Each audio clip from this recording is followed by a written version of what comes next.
দীর্ঘদিন পর একটু ঘুরতে এসে আসলেই অনেক সুন্দর লাগছে। ঝিনাইদহ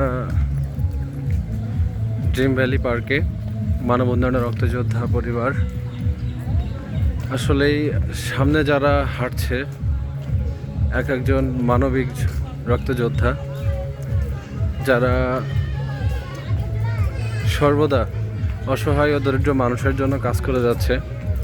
এবং এই শুক্রবারের দিন অনেকে আছে যারা ঘুরতে পছন্দ করে, তারা ঘোরার উদ্দেশ্যে এই ঝিনাইদহ ড্রিম ভ্যালি পার্কে আসে।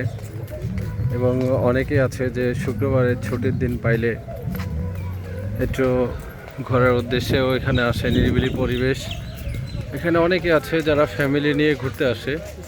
পরিবেশটা আসলে অনেক সুন্দর সুন্দর।